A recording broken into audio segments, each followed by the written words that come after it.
Kami sungguh mengucap syukur ya Aba ya Bapa. Hari ini Engkau menganugerahkan kami kebaikan dan kesempatan kembali untuk kami boleh ada bersama-sama anak-anak-Mu yang mencintai dan mengasihi Engkau, menyembah, memuji nama-Mu, berdoa, dan mendengarkan kebenaran firman Tuhan. Terima kasih ya Aba ya Bapa. Mari kita berdoa bersama-sama. Ulangi seperti apa yang saya ucapkan. Bapa kami yang ada di dalam surga, dikuduskanlah nama-Mu, datanglah kerajaan-Mu, jadilah kehendak-Mu di bumi ini seperti di dalam surga. Bapa yang baik, berikanlah kami pada hari ini rezeki yang menjadi bagian kami secukupnya, cukup untuk memberikan pinjaman kepada banyak bangsa, sedangkan kami sendiri tidak punya pinjaman, cukup untuk menjadi saksi Tuhan, mulai dari Yerusalem, Yudea, Samaria, sampai ke ujung-ujung bumi. Cukup untuk menjadikan semua bangsa murid Kristus dan membaptis mereka dalam nama Yesus. Terima kasih Bapa untuk rezeki yang secukupnya, dan ampunilah dosa-dosa kami, ampunilah kesalahan kami, seperti kami pun mengampuni orang-orang yang bersalah kepada kami. Dan janganlah masukkan kami ini ke dalam pencobaan, tetapi bebaskanlah kami dari segala yang jahat. Sebab Engkaulah yang empunya kerajaan, kuasa, dan kemuliaan sampai selama-lamanya. Dalam nama Yesus kami sudah berdoa. Haleluya, haleluya. Mari Bapak Ibu sekalian, sekarang kita bersama-sama secara serempak dan serentak kita akan menggemakan Mazmur 91 dengan suara yang keras dan lantang dan tempat kita masing-masing. Alkitab berkata, mati dan hidup dikuasai oleh lidah. Siapa suka menggemakannya akan memakan buahnya. 2, 3. Mazmur 91. Orang yang duduk dalam lindungan yang maha tinggi dan bermalam dalam naungan yang maha kuasa akan berkata kepada Tuhan, tempat perlindunganku dan kubu pertahananku, Allahku yang kupercayai.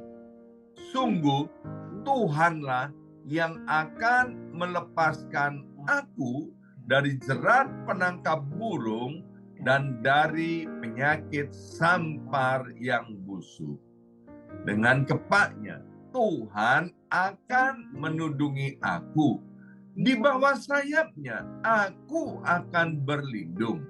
Kesetiaan Tuhan ialah perisai dan pagar tembok. Amin, amin, amin. Terjadi di dalam nama Tuhan Yesus. Aku tak usah takut terhadap kedahsyatan malam, terhadap panah yang terbang di waktu siang, terhadap penyakit sampar yang berjalan di dalam gelap, terhadap penyakit menular yang mengamuk di waktu petang. Walau 1.000 orang rebah di sisiku dan 10.000 di sebelah kananku, tetapi itu tidak akan menimpa aku. Aku hanya menontonnya dengan mataku sendiri dan melihat pembalasan terhadap orang-orang fasik. sebab Tuhan ialah tempat perlindunganku, yang maha tinggi telah kubuat tempat perteduhanku. Amin, amin, amin. Terjadi di dalam nama Tuhan Yesus. Malapetaka tidak akan menimpa aku, dan tulah tidak akan mendekat kepada kemahku, sebab malaikat-malaikat Tuhan akan diperintahkan oleh Tuhan kepadaku untuk menjaga aku di segala jalanku. Para malaikat Tuhan akan menatang aku di atas tangannya, supaya kakiku jangan terantuk kepada batu. Singa dan ular tedung akan aku langkai. Aku akan menginjak anak singa dan ular naga. Amin, amin, amin. Terjadi di dalam nama Tuhan Yesus. Sungguh hatiku melekat kepada Tuhan, maka Tuhan akan meluputkan aku, Tuhan akan membentengi aku, sebab aku mengenal nama Tuhan. Bila aku berseru kepada Tuhan, Tuhan akan menjawab. Tuhan akan menyertai aku dalam kesesakan. Tuhan akan meluputkan aku dan memuliakan aku. Dengan panjang umur akan Tuhan kenyangkan aku, dan akan Tuhan perlihatkan kepadaku keselamatan daripadanya. Amin, amin, amin. Terjadi di dalam nama Tuhan Yesus.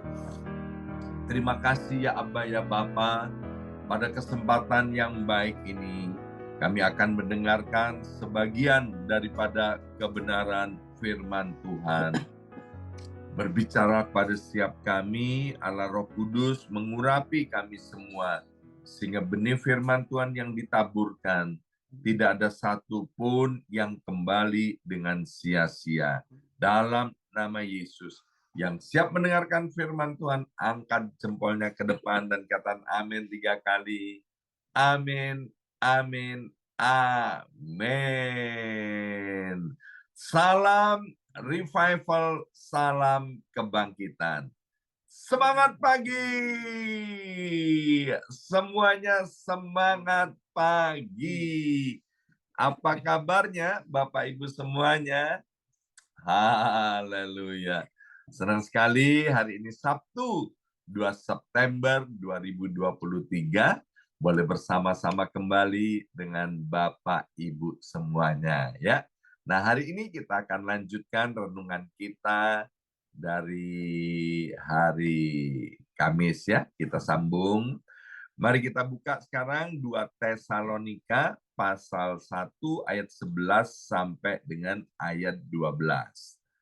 2 Tesalonika 1 ayat 11 sampai dengan ayat yang ke-12 ya. Demikian bunyi firman Tuhan. Karena itu kami senantiasa berdoa juga untuk kamu, supaya Allah kita menganggap kamu layak bagi panggilannya, dan dengan kekuatannya menyempurnakan kehendakmu untuk berbuat baik dan menyempurnakan segala pekerjaan imanmu. Ayat 12. Sehingga nama Yesus, Tuhan kita, dimuliakan di dalam kamu, dan kamu di dalam Dia, menurut kasih karunia Allah kita dan Tuhan Yesus Kristus. Ya, nah saya sudah sampaikan bahwa Tesalonika ini adalah jemaat di mana Rasul Paulus yang merintisnya. Mengapa Paulus menuliskan surat ini kepada jemaat di Tesalonika, karena sebagai orang percaya, jemaat di Tesalonika waktu itu mengalami kesesakan, mengalami banyak masalah, persoalan, dan mengalami aniaya. Apa relevansinya dengan kita saat ini? Ya, sebagai orang percaya, saya tahu kita tidak akan terlepas dari yang namanya persoalan, masalah yang membuat kita kemudian mengalami yang namanya kesesakan. Ya, itu kita nggak bisa pilih. Yang kita bisa pilih adalah bagaimana kita berespon ketika kesesakan itu datang. Penting sekali kita berespon. Kalau kita beresponnya benar, pasti nanti hasilnya baik. Tapi kalau kita beresponnya salah, pasti hasilnya tidak baik. Kita lihat tadi dari ayat 11 sampai ayat yang ke-12, yaitu agar supaya Tuhan itu dimuliakan dari dalam hidup setiap kita. Kita sudah belajar pada hari Kamis yang lalu ada dua hal agar supaya kita ini tetap kuat ketika tekanan itu terjadi, ketika kesesakan itu sedang menimpa atau kita alami. Yang pertama, kita sudah belajar bahwa ada kekuatan di dalam pengucapan syukur. Tujuan daripada kesesakan itu karena dalangnya itu kan salah satunya adalah daripada iblis, setan itu. Agar supaya apa? Agar supaya iman kita runtuh. Tapi kalau kita mau ikut jalan-jalannya Tuhan, justru di dalam kesesakan itu merupakan kesempatan buat setiap kita agar supaya kita menjadi semakin kuat iman percaya kita kepada Tuhan. Maka itu yang pertama kita sudah belajar pentingnya untuk kita mengucap syukur. Yang kedua, kita sudah belajar hari Kamis kemarin, yaitu supaya kita tetap memegang janji Allah. Waktu kita memegang janji Allah, percayalah Bapak Ibu sekalian, Tuhan itu tidak pernah ingkar janji. Kalau dulu kita pernah ditolong Tuhan, mungkin soal keuangan, soal kesehatan, soal keluarga, atau soal apa saja dalam hidup ini, ingat akan itu, dan percayalah Tuhan juga yang menyertai kita, yang merancangkan buat kita masa depan yang cerah dan penuh pengharapan, Tuhan pula yang akan menggenapi semua rencana dan janji-janjinya dalam hidup kita. Ya. Nah, hari ini kita belajar poin yang ketiga, yaitu ketika kesesakan itu datang, maka Tuhan mau seperti apa yang diucapkan oleh Rasul Paulus kepada jemaat di Tesalonika, yaitu agar kita ini tidak meninggalkan kehidupan doa kita. Justru di dalam kesesakan kita harus meningkatkan jam-jam doa kita. Sekali lagi, ketika dalam kesesakan, jangan sampai kita meninggalkan jam-jam doa kita. Justru ketika ada dalam kesesakan, jam-jam doa kita harus semakin ditingkatkan. Bukankah kita sudah sering mendengar, banyak doa, banyak berkat, sedikit berdoa, sedikit berkat, tidak berdoa, tidak ada berkat. Kita sudah sering mendengar didengung-dengungkan, bahwa doa itu merupakan nafas daripada orang Kristen. Kalau kita mengaku percaya kepada Yesus Kristus Tuhan, tentu kita akan menjadikan doa itu sebagai nafas kehidupan. Ya, seperti kita hidup sehari-hari. Kalau kita nggak bernafas, Bapak Ibu sekalian, ya tubuh kita akan segera rusak dan kemudian lumpuh, setelah itu mati yang akan dihadapi. Demikian juga ketika orang Kristen berhenti berdoa, maka seluruh kehidupan kekristenan kita akan menjadi lumpuh, dan tak lama kemudian iman kita menjadi mati, dan kemudian akan membawa kita kepada dosa, dan setelah itu mengalami kebinasaan. Orang Kristen yang berdoa itu akan menjauhkan dirinya daripada dosa, dan dosa itu yang akan menyebabkan orang Kristen jauh daripada Tuhan, atau dosa itu membuat orang Kristen berhenti untuk berdoa, ya. Jadi Bapak Ibu sekalian, doa itu penting sekali. Di dalam Alkitab Perjanjian Lama ada ditulis 159 kali tentang doa. Itu Perjanjian Lama. Di Perjanjian Baru ditulis 149 kali tentang doa. Jadi total di dalam Alkitab Perjanjian Lama sampai Perjanjian Baru ada 308 kali disebut tentang doa. Artinya apa? Doa itu bukan hanya penting, tapi doa itu menjadi amat sangat penting, ya. Waktu hari Kamis kemarin kita sudah diajar oleh Pendeta Sukirno Tarjadi tentang prioritas dan fokus, ya. Jadi kalau hari ini kita berbicara tentang doa, biarlah doa itu menjadi prioritas buat kita. Kalau doa itu menjadi prioritas buat kita, maka kita akan bisa fokus untuk berdoa, ya. Maka itu Bapak Ibu sekalian, karena ditulis berulang-ulang di dalam Alkitab sampai 300 kali lebih tentang doa, artinya Tuhan mau doa itu menjadi gaya hidup orang-orang yang percaya. Kalau doa itu tidak penting, maka pasti dikatakan juga di Alkitab, jangan berdoa. Doa itu tidak penting, ya. Tapi dikatakan berulang-ulang kepada kita, artinya apa? Agar hidup ini jangan lupa, ya. Kita harus selalu berdoa. Bahkan di dalam kitab 1 Tesalonika, ya, pasal 5 ayat 17 atau 18 itu Rasul Paulus menegaskan sekali lagi kepada jemaat di Tesalonika, tetaplah berdoa. Artinya apa? Dalam segala situasi, baik dalam keadaan tidak enak maupun dalam keadaan yang enak, dalam keadaan kesesakan, atau ketika everything is going well, biarlah kita sebagai orang-orang percaya itu tetap berdoa.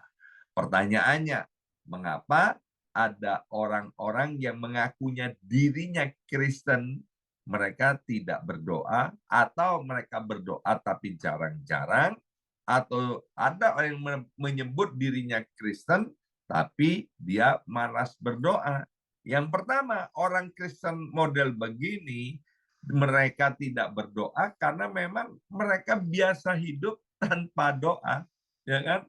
Mereka pikir ya semuanya itu dengan kekuatan sendiri, nggak pakai Tuhan. Maka itu mereka sudah biasa hidup tanpa doa. Yang kedua, orang Kristen yang begini karena mereka sudah kehilangan prioritasnya. Ya, saya lupa beberapa hari yang lalu saya ngobrol sama siapa ya tentang prioritas, ya.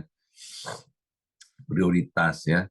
Jadi kalau kita ini menganggap nonton bola itu penting, maka itu akan jadi prioritas dalam hidup kita, ya. Meskipun nggak ada waktu, kita bisa usahakan waktu untuk nonton bola, karena itu penting buat kita. Maka itu Bapak Ibu sekalian, jangan salah kita menentukan prioritas hidup kita, ya. Biarlah doa menjadi prioritas hidup kita, sehingga apa? Sehingga kita bisa mengadakan waktu untuk berdoa. Saya berulang-ulang katakan, meskipun nggak bisa, maka akan dibisa-bisakan kalau itu dianggap penting. Kalau nonton bola itu penting, kalau pergi memancing itu kita anggap penting, meskipun sesibuk apapun juga, pasti kita bisa adakan waktu untuk nonton bola atau pergi memancing. Demikian juga kalau doa kita anggap penting, seperti Alkitab menunjukkan kepada kita, ya, Nabi Daniel misalnya, atau Daud, atau Sadrak, Mesak, Abednego, atau tokoh perjanjian baru yang namanya Rasul Paulus atau Yesus Kristus sendiri, ya kan? Kita tahu mereka melihat doa itu amat sangat penting. Sehingga apa? Mereka memprioritaskan diri untuk selalu berdoa. Ya, ada masalah atau tidak ada masalah, mereka itu selalu berdoa. Biarlah kita juga menjadikan doa itu prioritas utama dalam hidup kita. Dan kemudian mengapa ada orang Kristen tidak berdoa atau tidak suka berdoa? Karena mereka nggak percaya kalau mereka berdoa, doanya itu akan didengar atau dikabulkan oleh Tuhan. Ya, maka itu Bapak Ibu sekalian, ingat bahwa kita ini di dalam Tuhan, kita ini adalah anak-anak Allah. Ya, sebagaimana kalau kita sebagai orang tua punya anak, tentu kita suka ngobrol dengan anak kita. Dan anak kita akan suka ngobrol dengan kita sebagai orang tuanya. Ya, nah, Bapak Ibu sekalian, Alkitab juga bilang, kalau kamu Bapak dunia atau orang tua dunia yang jahat, tahu memberikan pemberian yang baik kepada anak-anakmu, apalagi Bapakmu yang ada di sorga. Ketika kita percaya akan hal itu, maka kita akan suka untuk berdoa. Karena waktu kita berdoa, Tuhan itu pasti mendengar, dan Tuhan itu pasti mengabulkannya. Ingat Bapak Ibu sekalian, ya, waktu kita berdoa, sesuatu pasti terjadi di alam roh. Seperti induk ayam waktu mengerami telur ayam. Ya, waktu mengerami telurnya, hari pertama waktu dia ngerami, nggak terjadi perubahan. Hari kedua, hari ketiga, hari keempat juga nggak kelihatan yang namanya perubahan. Tapi di dalamnya sesungguhnya ada perubahan. Demikian juga orang percaya waktu kita berdoa kayaknya nggak terjadi perubahan. Tapi sesuatu pasti terjadi di alam roh. Kembali kepada ayam dengan telurnya, ya, pada hari ke-21, di mana di luar nggak nampak perubahan, tapi hari ke-21 tiba-tiba menetaslah telur ayam itu dan anak ayam itu muncul, ya. Demikian juga waktu kita berdoa kayaknya nggak terjadi apa-apa, itu bukan nggak terjadi apa-apa, sesuatu terjadi di alam roh, dan pada waktu yang tepat nanti tiba-tiba teng teng teng teng, ya, dus, tiba-tiba muncul apa yang kita ingin doa, yang kita doakan itu menjadi kenyataan, asal apa yang kita doakan sesuai dengan kehendak Tuhan atau sesuai dengan firman Tuhan.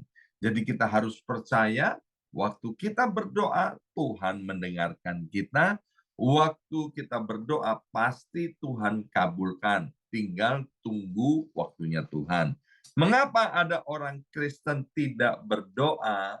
Karena kasihnya kepada Tuhan sudah menjadi tawar, ya. Kita lihat, ya, orang yang tawar hati udah males nih ngobrol, ya kan? Maka itu kita kepada Tuhan, jangan sampai tawar hati. Maka itu Tuhan bilang, ayo tinggalkan kesuam-suaman itu. Kembalilah kepada kasih yang mula-mula. Ingat bahwa dosa membuat orang berhenti berdoa, dan orang yang berdoa dia akan berhenti untuk berbuat dosa. Jadi kita harus tetap berdoa. Mengapa? Karena Tuhan itu mau mengabulkan doa kita. Ingat di dalam Lukas pasal 18 dalam perumpamaan untuk berdoa dengan tidak jemu-jemu, bagaimana kisah seorang janda dengan hakim yang jahat, ya. Kalau hakim yang jahat itu ketika didatangi oleh janda ini berkali-kali, hakim yang jahat aja ya bisa mengabulkan kehendak atau keinginan dari wanita itu. Loh, Tuhan itu membandingkan dirinya sampai seperti itu ya. Masakan aku ini Tuhan tidak mau mendengarkan doa-doamu. Kamu ini, kita ini kan adalah anak Tuhan ya. Maka itu Bapak Ibu sekalian, teruslah kita berdoa karena Tuhan pasti mengabulkan doa kita. Yang kedua, yang harus kita ingat bahwa kita ini adalah milik Allah melalui Yesus Kristus Tuhan. Melalui Yesus Kristus Tuhan, kita itu sudah ditebus menjadi milik Tuhan, dari hamba dosa ya menjadi hamba Allah. Dari hamba dosa menjadi hamba kebenaran. Bapak Ibu sekalian pernah berpikir nggak mengapa penjahat yang ada di atas kayu salib itu diselamatkan oleh Tuhan? Ya kan? Waktu penjahat itu dia bilang gini, Tuhan nanti jangan lupa lo ya sama aku. Tuhan bilang pada hari ini juga kamu diselamatkan. Kalau kita berpikir penjahat itu masa lalunya jelek, ya kan? Masa kininya juga jelek. Dia tergantung di atas kayu salib. Masa depannya apa? Nggak ada, ya kan? Jadi penjahat itu sama sekali tidak punya sesuatu alasan untuk diselamatkan. Dengan arti lain, bahwa penjahat itu sampah. Penjahat itu nggak ada gunanya. Yesus datang ke dunia ini untuk cari orang yang tidak berguna itu. Untuk cari orang yang berdosa itu. Untuk apa? Agar supaya orang yang tidak berguna atau orang berdosa itu diselamatkan. Gambaran ini, Bapak Ibu sekalian, Tuhan datang ke dunia ini ya untuk menjadikan kita yang tidak berguna menjadi berguna. Maka itu percayalah bahwa seperti kata firman Tuhan, banyak yang dipanggil, sedikit yang dipilih. Kita ini adalah orang-orang yang dipilih oleh Tuhan. Ya, maka itu jangan sia-siakan anugerah dan kebaikan Tuhan. Jadi karena kita ini orang pilihan Tuhan, maka itu tetaplah kita berdoa. Yang ketiga, mengapa kita harus berdoa? Karena Tuhan pasti jawab doa-doa kita pada waktu yang tepat menurut Tuhan. Ya. Amsal 12 ayat 27 berkata, orang malas tidak akan menangkap buruannya, tetapi orang rajin akan memperoleh harta yang berharga. Ya, ini juga berbicara agar supaya kita ini jangan malas berdoa. Ya, Mazmur 50 ayat yang ke-15, berserulah kepadaku pada waktu kesesakan. Aku akan meluputkan engkau dan engkau akan memuliakan aku. Wow, ayat ini powerful banget Tuhan. Bapak Ibu sekalian, jadi pada waktu kesesakan Tuhan mau kita terus berdoa. Ya, tadi saya sudah sampaikan 2 poin yang kita sudah pelajari di hari Kamis ini, kita harus pegang janji Allah. Ya, dan hari ini Mazmur 50 ayat 15 mengingatkan kembali bahwa ketika dalam kesesakan kita berdoa, maka Tuhan akan meluputkan kita ya. Dari gelap pasti terbit yang namanya terang. Dari ratapan akan menjadi tari-tarian. Dari air mata duka cita menjadi air mata sukacita. Bahkan dikatakan Tuhan melepaskan kita dari kesesakan dan kita akan memuliakan nama Tuhan. Ya, hari ini kita sudah belajar daripada jemaat Tesalonika yang mengalami kesesakan. Dan saya percaya Bapak Ibu sekalian, ketika kita ada dalam tekanan, dalam kesesakan, ketika kita tetap berdoa, kita akan melihat pertolongan dan rahmat Tuhan tepat pada waktunya. Dan ketika dalam kesesakan kita tetap berdoa, maka kita akan terus kuat menjalani kehidupan ini. Amin. Mari kita berdoa. Berkati Tuhan kebenaran firman Tuhan yang sudah ditaburkan ini. Materaikan dengan kuasa daripada Roh Kudus. Sekarang kami mengerti, menyadari bahwa kami ini adalah anak Allah. Kami adalah milik-Mu Tuhan. Sehingga tidak ada doa kami yang tidak Tuhan dengarkan. Bahkan kami percaya apa yang kami doakan pasti Tuhan kabulkan dan datang pada waktu yang tepat, waktu Tuhan itu sendiri. Firman-Mu dengan jelas berkata bahwa Tuhan akan menjadikan segala sesuatu indah pada waktunya. Terima kasih Bapak, kami percaya setiap kami Tuhan hari ini yang ada dalam kesesakan, ketika kami hadapkan kepadamu, kami yang letih, lesu, dan beban berat, kami datang kepadamu dan menyerahkan beban kami kepadamu. Kami percaya kami pasti mengalami kelegaan, kami pasti mengalami kemenangan. Karena Engkau Tuhan Allah yang menolong kami adalah Allah yang setia. Dalam nama Yesus kami sudah berdoa. Haleluya. Amin, amin, amin.